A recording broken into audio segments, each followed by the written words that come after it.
Welcome to Cold Case MHS, Monsters and Demons, where real education meets real life. I'm your host, Randy Hubbard. And I'm your co-host, Lydia Lisko. And we thank you for listening. Photographs faded, memories grown old, a story entangled, a crime so unfaithful, yet left untold. I'm puzzling the dark. Welcome back to Cold Case MHS. Again, in these cases, we talk a lot about the victim, which is what we're trying to focus on. But unfortunately, we also have to look at the lifestyle of the victim.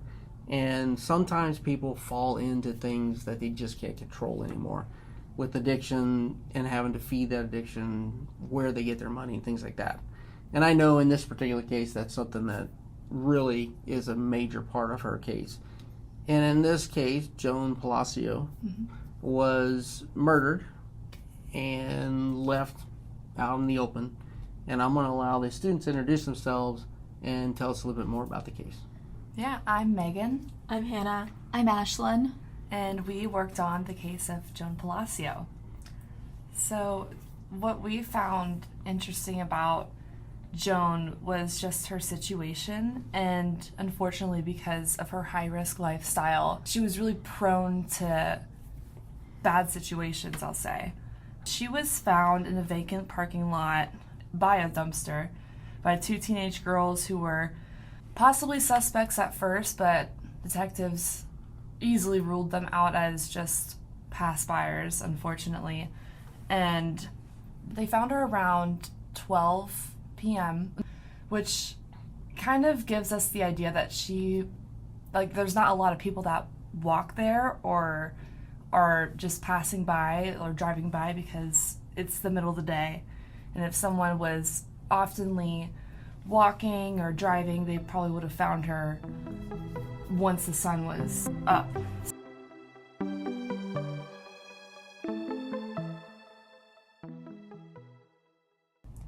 So often when we're researching these cases, a lot of people struggle with getting information from the police departments, family members, all that kind of sort of stuff. So in regards to the police departments, did you guys have any luck getting any kind of information, like autopsy reports, photographs, any of that kind of stuff?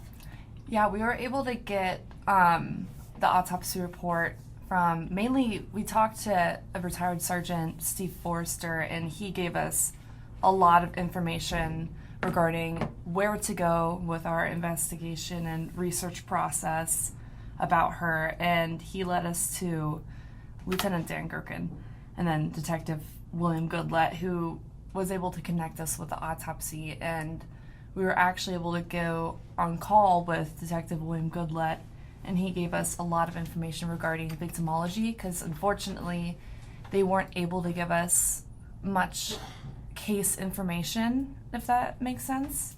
So just because there's still somewhat opening the case, so we weren't able to get too much in-depth detail, but we got a lot of good victimology about her. So what case details did you guys get?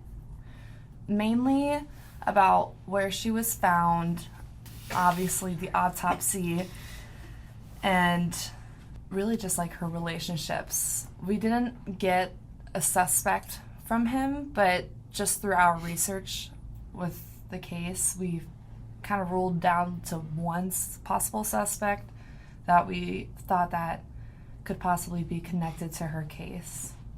Getting that first person that you finally got a hold of, I know in this particular case it's kind of old. Her lifestyle made it difficult to get a whole lot of information on her and on her case, but you were able to get a hold of that lead detective, which is kind of weird because you had to go a roundabout way to do that. How did you do that? So we went through articles to find names of different police officers or someone who worked on the case, and we found retired Sergeant Steve Forrester, and we called him. He picked up, and he was just the sweetest guy ever. And he was like, I'm gonna help you guys because my granddaughter lives in Cincinnati. And that little connection gave us so much information. Awesome. So I was like, that's really cool, really lucky we got that. And then from there, he gave us just different contacts through the Toledo Police Department, because when we tried to send FOIA requests to Toledo Police Department, nothing ever came back. I was able to really connect us with different contacts.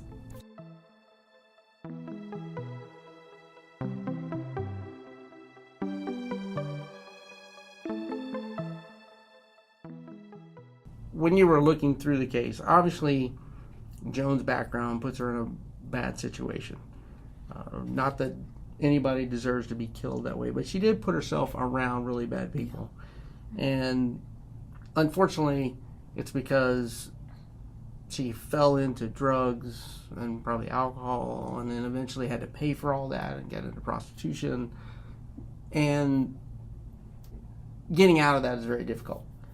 And for her, she probably did put herself into that situation. But you also had talked a little bit about possibilities of who could have committed this crime.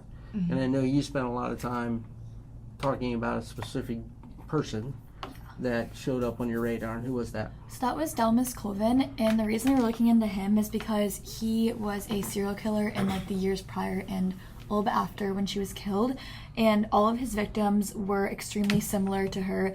They were all the same race as her, they were all around the same age, and they were all in the high-risk lifestyle that she was into. And again, the reason that her case is kind of difficult is because oftentimes police and detectives will see that case and say, okay, well, she was a prostitute and she was living in a bad area, and her husband was into drugs and alcohol abuse and everything as well, so why should we spend our time on this person? But in reality, we were saying she obviously was a great person at heart, and she still is that kind and bubbly girl. So we wanted to go more into possibilities. And again, Delmas Colvin was a very high risk possibility at first, and he never admitted to Joan's case, so we never got any confirmation or denial on that. But he had a similar way of killing his victims.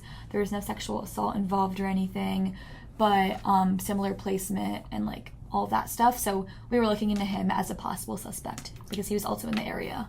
So did he fit in the timeline of when she was killed? Yeah, he fit in the timeline. I think he was around the late 90s to early 2000s, and she was murdered in the same timeline. So he was definitely a possibility for a perpetrator, but he never admitted to her crime, so he couldn't confirm anything.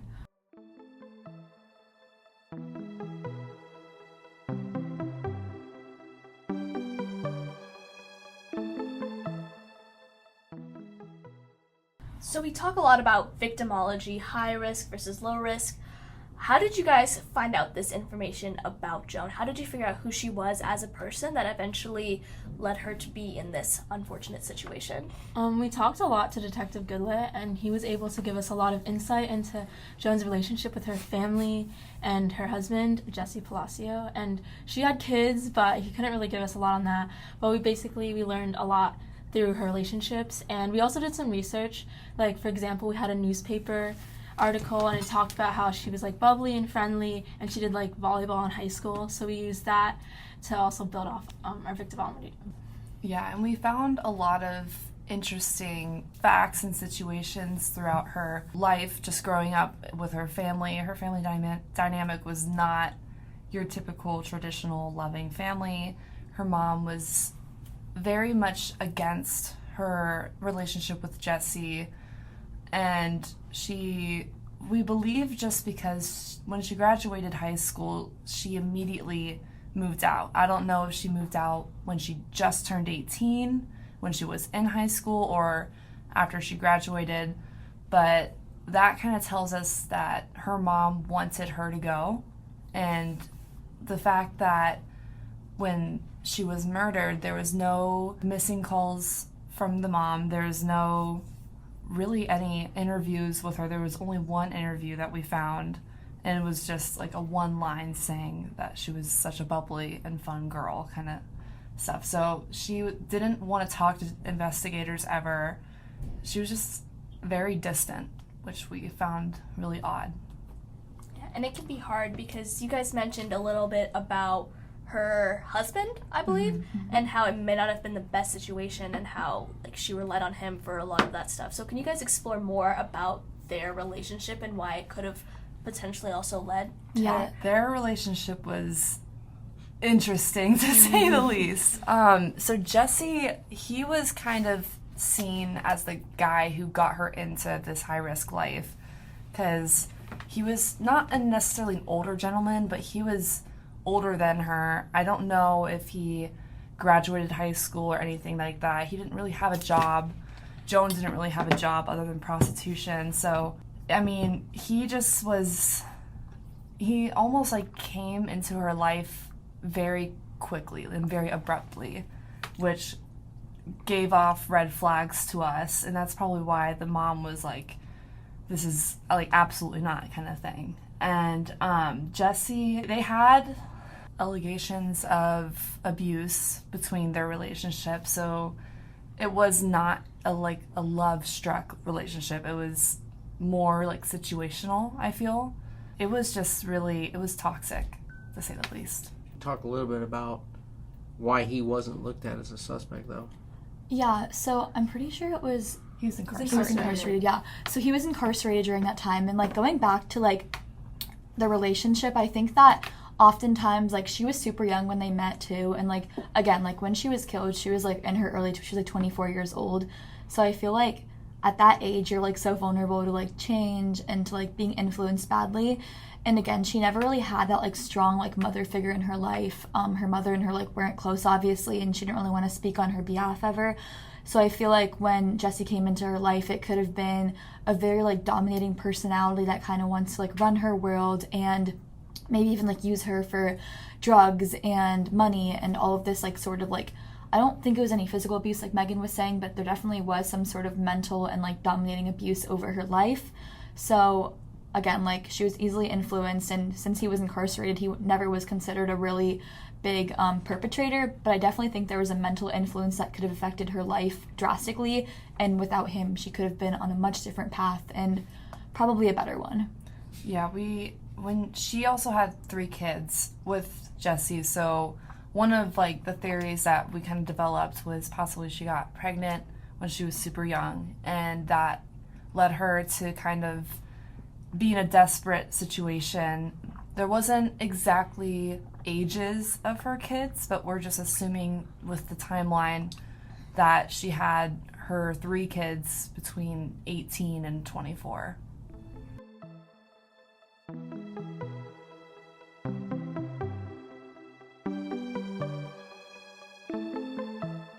I want to know how this plays into more of how she was found, more of kind of day of. Do we know anything maybe about where she was the day, the week before, any sort of tensions about that? And then I'm curious about how did the investigation proceed? So we believe that she was meeting for prostitution because we found out that we believe she was a prostitute. And so she was last seen getting into this red sporty type vehicle near like where she was found. We believe the driver was a white man in his 30s with short blonde hair that was like spiked on top. And so she was found in 966 Oak Street by 2 teenage girls that were just walking in the area. Her body was found just like lying down on her back, and so we believe that she was actually dragged there because according to the autopsy report, there was abrasions on like her upper back, so she could have been like dragged by her feet to that location, and she was just left there, like Megan said earlier, till like 12 p.m. until she was discovered. So I don't remember. How was she killed again? She was killed by strangulation and blunt force trauma. So those are usually indicative of a very passionate crime. Usually someone very physical with the person. But the way she was, it just seems like dumped there. It seems like the person didn't care about her at all. How do you think those two contrasting things play into your prime suspect, which I'm sorry, I don't remember his name? Delmas Coven, yeah. So I think that when we were looking into like the way she was like killed versus how she was placed there, it was kind of like she was placed there to like be found in a way. Like obviously, like Megan was saying earlier at the beginning, like there was 2 girls walking by at like 12 p.m. and she was just right there. So I think that obviously the crime of passion was there, which was similar to how his other victims were killed. It was like blunt force trauma and strangulation, like Hannah was saying. But the way she was placed there, which was like just to be found, is kind of odd, and definitely it's like a double-edged sword. It's like, why is there two different ways? So there probably was maybe some sort of empathy towards her towards the end, after he like killed her for whatever reason. So basically, it could have been like something gone wrong during like a regular appointment, or like when she was meeting with someone. She also like was with a lot of people that like didn't have the best intentions, because prostitution, you can be mixed with a lot of bad people in that area. Do you think there's anything else that really sticks out in this case? Is there anything else that we haven't talked about that you think is extremely important to mention? I mean, the problem with this, we weren't able to gain much information just about like the little things in her case, but I mean, we just found it really interesting just where she was found, how she was killed, what like time she was found, like all those little things, and the fact that she lived not even a block away from where she was murdered or possibly dumped. But there wasn't much information to really point us in a direction that made us feel like this is really, really odd, other than the fact with her like relationships with her family, and just the situation she was in. She was living with a bunch of other prostitutes, possibly with another pimp. She didn't live with Jesse, and she also had multiple different addresses from the time she was in her teens and up until she was murdered. So that kind of tells us that she was not really secure. She didn't feel secure in her life, and it just was very disorganized, and I feel that tells us that she was really desperate just for something, either if it was money for drugs or money for prostitution, or just a feeling of security in her life.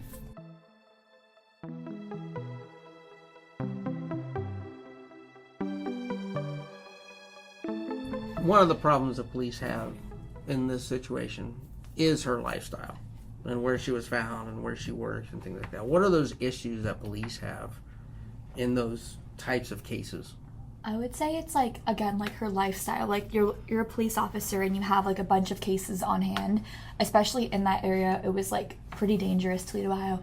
And you're looking into like the victimology again. Like Joan had like a very high risk lifestyle. She probably had a lot of people she was seeing often, and the people that she was seeing often were not like typically the best people at heart with good intentions or bad intentions. There could be a mix of them, but there's a lot of people, a lot of drugs and alcohol abuse, like I was saying earlier, and a lot of money involved. So one thing happens, or you do one bad thing in this line of work, and everything goes left or right. So I feel like the police probably had so many people they had to look at, and a lot of things to investigate, and a lot of things to observe about her behavior in the days before. And since she didn't really have someone that safe that she was close with that could really advocate for her, say, okay, she was into XYZ, or she could have been at this job or at this place, she didn't really have that person in her life. And she also saw so many people that it was definitely difficult for police and detectives to even start looking into her case, or even start looking at possible perpetrators. Yeah, and I feel that police also would probably have trouble just connecting to her in her situation, just because usually, like, we had some guest speakers that would come into our class, and he was talking about how whenever he gets a case, he always tries to find like ways that he can like connect to the victim. And unfortunately with Joan's situation, many police won't be able to find that empathetic connection to her, just because she put herself in these bad situations, and that's really all they see, unfortunately. So how did you guys, throughout your whole process, did you guys get emotionally attached to this case that helped you keep on pushing through even when there are hardbacks and not hearing back from people? Definitely. For me, I really connected to the fact that it seemed that no one cared about her. No one cared that she died. There was no impact with her death, and I felt that's just not fair. You know, she's a human being. She had a life. She had kids. She had history in her life. You know, she's a human. She has emotions, and I felt that, you know, just because she was in this high-risk lifestyle doesn't mean that she deserves any less attention than any other victim. agree with Megan on a lot of these. She was still a person, a human, and it's just that she didn't really have a lot of support around her, and the people she did were like not the best. So I just really wanted to hopefully like shed light on her because I feel like she just needs that support. So, Yeah. I would agree because I think that in forensics, like Mr. Hubbard taught us like a lot about like these like victims, and I would like watch like criminal like shows and everything, and I would always just like think like, okay, these people were humans after all. Like they didn't like wake up one day and think, okay, I'm gonna go and get murdered today. Like it's very like blunt, but it's like sad to think about that like these people were living their lives, and honestly like they had no idea it was coming for them, and it's really, really sad to think about. And I always think like, after all, like she's a person. She was like 24 years old. She was a girl. She had so much life ahead of her. She was so young, and no matter like who the victim is, I think just always remembering that they didn't know it was coming, and it was very sad. So I always try to relate back to the fact that like they had so much life ahead of them, and that the least we can do is try to bring some justice or some light to their case. One thing I will say about situations like Joan's is that many of us on the outside think that the police are not doing a whole lot because of her lifestyle, things like that.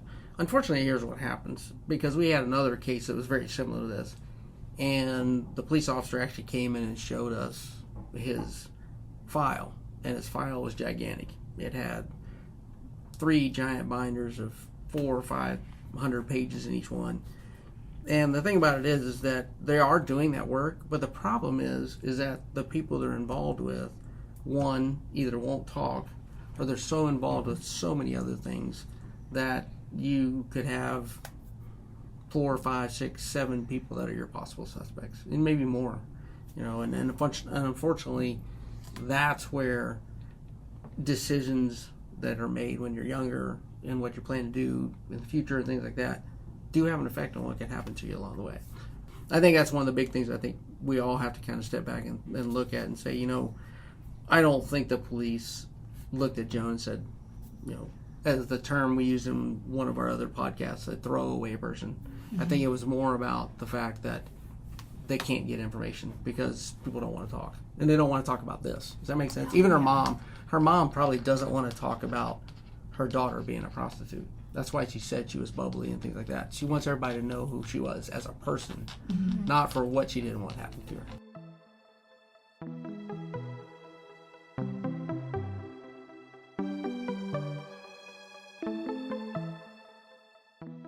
And if people did have any information about this case, where would they go? Who should they contact? Yeah, definitely Toledo Police Department would be the first place to go. The homicide department specifically. Just contacting them would be best. And I just want to say thank you guys so much for your work on this case. I'm sure her mother and her family appreciates just shedding light on their daughter, their loved one, because like we said, it can be so hard to get information about these cases, but you guys tried to put her name back out there. And hopefully some information will come to light soon. Thank you. Thank you. Thank you.